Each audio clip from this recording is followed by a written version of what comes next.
And welcome everybody to part 2 of these Alan Wake pages and everything of the sort. As you can see here, we got a lot of pages to go through, so without further ado, please enjoy. It's true what they say about the fall and the sudden stop at the end. I'd lain here in the snow while the lurid chain of scenes that had led me here kept playing in my head. A rerun of my own private snuff movie. A memory of my corpse. Alone at my own wake, thinking in metaphors again. The femme fatale was gone. Only a sour taste remained of the kiss that killed me. This was a late goodbye. 13 years after I'd gotten my revenge, it had finally caught up with me. It had been a long time to bear the pain. My blood painted the snow red. A gruesome slushy dissolved all the scattered painkillers and leisurely dripped down to the sewer, mingling with the bile of the city, becoming one with it. I can see them now, my wife and my baby. Honey, I'm home.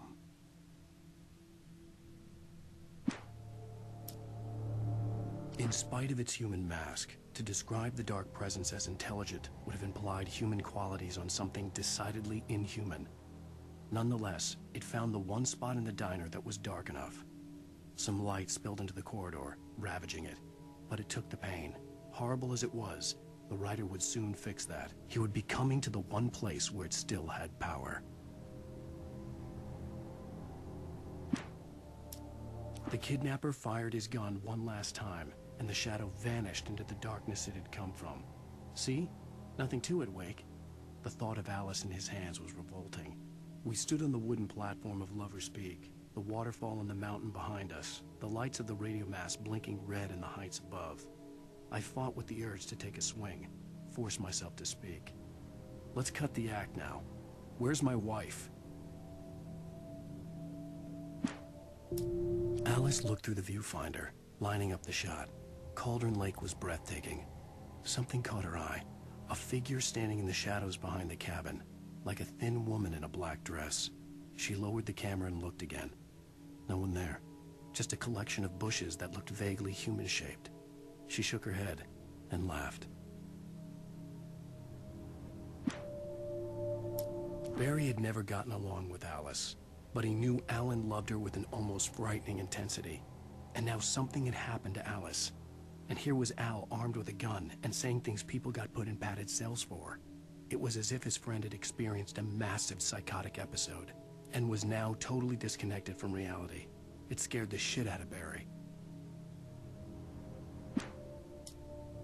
The air in the visitor center was heavy with an awful smell, as if some rotten drowned thing had crawled up from its grave. Rusty kept coughing blood. My eyes were drawn to the twisted shape of his broken leg.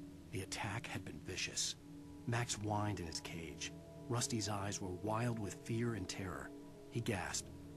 "Mr. Wake, it happened just the way it was on that page." The visitor center was sturdy, but the impact turned the front of the building into splinters. Rusty was thrown across the lobby like a rag doll and hit the far wall hard. It didn't hurt until he tried to move and saw his leg bend the wrong way, felt the broken rib stabbing him on the inside. Rusty howled in pain and fear, suddenly afraid to die alone. At the last instant, I changed direction and threw myself down. The axe splintered the trunk of a tree. I stumbled into the pool of bright light. My lungs burned. I was too exhausted to move. I tensed as I waited for the killing blow, but it never came. I raised my head. Nothing moved in the darkness beyond. For the moment, bathed in the cold light, I was safe. In that last instant of consciousness, Rusty thought about Rose. He was older than she was. Rose was barely out of her teens, but she made him feel young and forget what a train wreck his long-dead marriage had been. He still wore the ring. He'd been waiting for her to tell him to take it off. Now she never would. I turned the corner, afraid of what the flashlight's beam might reveal. Suddenly, a roughly painted symbol of a torch glowed in the light. Behind it, Hidden by a rock sat a battered metal trunk. It was here for a reason, packed with supplies, batteries, flares, ammo, things you need to make it through the darkness of the night. Something left behind by someone who knew what I knew, and more. Agent Nightingale didn't want to be in Bright Falls. These little communities revolted him, and he didn't like the trees or the coffee. He now knew that impossible horrors lurked behind the storefronts and smiles. He desperately wanted to turn the car around and just drive until he passed out or ran out of road and booze. But he had a job to do. He had a rider to catch, at any cost. On more than one occasion, Alice had tried to explain to me how it felt to be afraid of the dark. To her, darkness wasn't simply the absence of light, but something more tangible than that. It was something you could touch and feel. Worse than that, it was something with a mind of its own, something malicious and malign. For her, things changed when they were wrapped in darkness. They turned into something else, something foreign, and nothing was safe or innocent anymore. I'd never really understood what she meant, until now. The night had been one desperate situation after another. I was exhausted, and my body felt as though it had been chewed up and spat out. The flashlight was heavy in my hand, and each pull of the trigger sent a painful shock up my arm. But I was finally out of the woods, and things were looking up. That's when I heard the chainsaw. When Barry saw the darkness attack the visitor center, it made him a believer. The men Al said he'd shot, they hadn't been just locals on crank.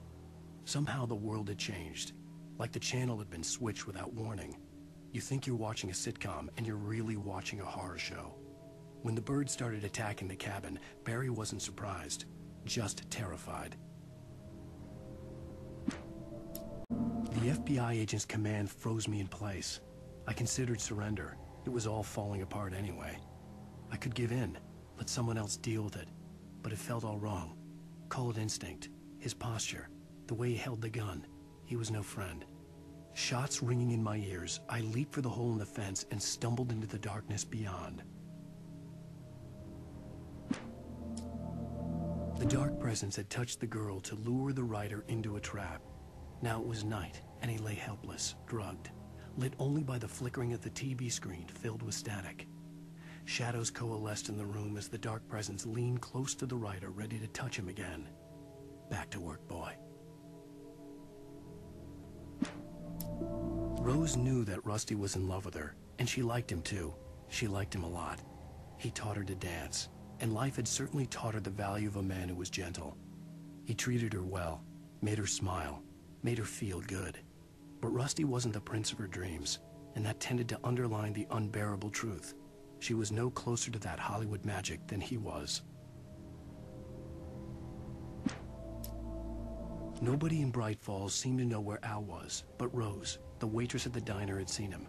From what Barry could tell, Al pretty much fell off the face of the earth when he left the diner. Rose was just the kind of fan that Al hated, but she really tried to help. She was smart too, knew a lot about what was going on in the town, knew a lot about Al, even knew who Barry was. Barry liked her. That was no big surprise. When it came to women, Barry and Al rarely saw eye to eye. Sarah didn't care about the legal threats Wake's agent had made. She let Wake go without argument, because there was something about him she couldn't quite put her finger on, something that reminded her of her father. She didn't think Wake would hurt his wife. Then she thought about the way he waded into Hartman, that hair-trigger rage flaring up without warning. The logging site was a mess. The modular office had been pushed off the cliff. Deputy Thornton climbed up from the wreckage excited, breathing hard from the exertion. Nobody there. It's weird. Don't you think that's weird? Bored, Mulligan let out a mighty snort. Hell, it's always weird, Thornton. Just a question of sorting out what kind of weird it is this time around. Shadows stirred and the wind picked up as I ran through the forest. I felt the dark presence turning its gaze toward me. Then the moonlight was blotted out by dark shadows that raced violently across the ground, moving too swiftly to be natural. Darkness gathered between the trees and melted again to reveal the taken. No natural path had brought them here.